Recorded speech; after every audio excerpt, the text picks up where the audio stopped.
What if I told you that one of the top celebrity trainers in the world thinks the entire fitness industry is, well, built on a lie? That's Jay Cardiello for you. And honestly, what he has to say might just flip everything you thought you knew about health and fitness on its head. So let's just start with this bombshell, shall we? This is a direct quote from his TEDx talk. Diet and exercise makes you fat. I mean, come on, that flies in the face of literally everything we've ever been told. How could that possibly be true? Well, let's get into it. And look, this isn't coming from just anyone. We're talking about the guy trusted by people like 50 Cent, J-Lo, and NBA All-Star Kevin Love. He's the architect behind some of the most famous physiques on the planet. So it really makes you wonder, what on earth does he know that everyone else is missing? To really understand his whole method, we're not going to start in the weight room. Nope, we have to start with his life story. Because his incredible approach wasn't built on a string of successes. It was literally forged in failure. His entire philosophy is built on a foundation of just unbelievable adversity. As a kid, he endured horrific sexual abuse. Then in college, his dream of being a pro track athlete was completely shattered by a career-ending spine injury. And if that wasn't enough, as an adult, he went through divorce, bankruptcy, and at one point was even homeless. And that spine injury, it was absolutely catastrophic. It took 16, not one or two, 16 major surgeries just to rebuild his back. The doctors literally told him he'd never walk again. And this, right here, was his big turning point. He's trapped in a body cast, can't move, and he has this revelation. His body might be broken, but his mind wasn't. He realized, hey, I can't work out my body, but I can sure train my brain. And that changed absolutely everything. So his physical breakdown actually led to this massive mental breakthrough. He figured out that true, lasting strength isn't about your biceps or your abs. The single most important muscle you will ever train is your mind. The main tool he uses for this is something called Neuro-Linguistic Programming, or NLP. The best way to think about it is like an operating system for your brain.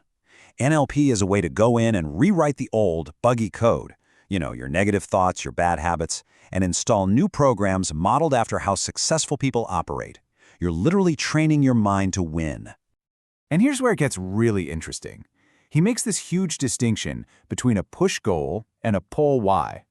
A goal like, I need to lose 30 pounds, just feels like a chore, right? It's a punishment. It pushes you away. But a why, like, I want to be a hero for my son, that's a deep, emotional purpose. It pulls you forward. And that's the kind of motivation that actually sticks around. Then there's this brilliant concept he calls regress to progress. Think about it. When a baby takes one wobbly step and falls, we cheer like crazy. We don't yell at them for not walking perfectly. But as adults, if we try to do push-ups and can only manage 2, we feel like failures and quit. His whole approach is, no way, celebrate those 2 push-ups. Every tiny step forward is a massive win. Okay, so you're probably wondering, how does all this mindset stuff actually translate to training A-list stars? You're picturing insane, complicated workouts that go for hours, right? Well, the reality could not be more different. Check out this pyramid. It's the real celebrity game plan. And notice the foundation. The biggest, most important part isn't fitness, it's sleep. He tells this story about 50 Cent only getting 3 hours a night. The very first thing Cardiello did wasn't hit the gym, it was getting him to sleep more. Then comes stress, then nutrition, and way up at the tiny little peak, that's the workout. It's the smallest part of the whole puzzle. And look at how this plays out over a 12-week program. It's wild.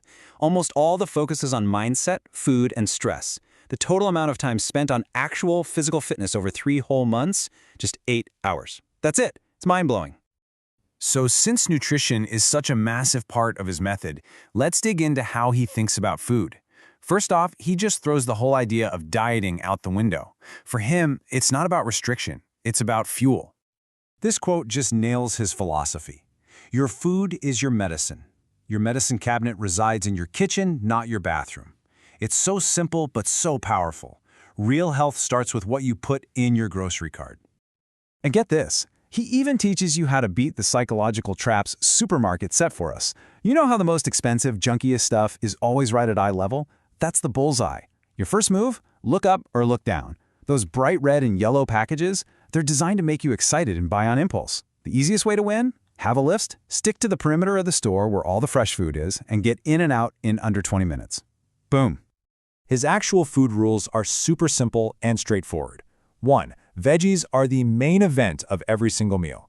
2. Easy on the red meat and dairy. 3. Don't fall for slick marketing terms like free range. 4. Eating a whole piece of fruit is great, juicing it is not, because you lose all the fiber. And 5. He doesn't mince words. Alcohol is a poison. Okay, now for the final piece of the puzzle. And honestly, it's the most important one. Because beyond the mindset tricks and the food rules, it all comes down to one single thing: total accountability. Lean in for this one, because this is the core of everything. Whatever words follow I am will create your future. When you say I am broke or I am a failure, you're not just describing a situation, you're giving your brain a command. As he says, words are conviction. You are programming your own reality.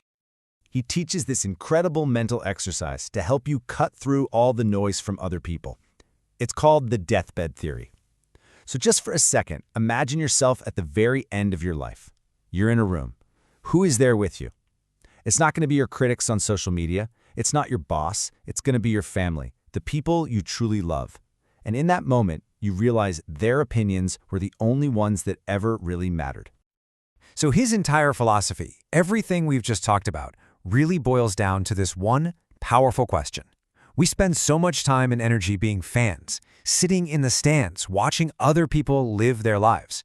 But what if you just stopped? What if, instead, you decided to get off the sidelines, walk out onto the field, and become the quarterback of your own life? That's the challenge he leaves you with. And really thinking about that, well, that's a total game changer.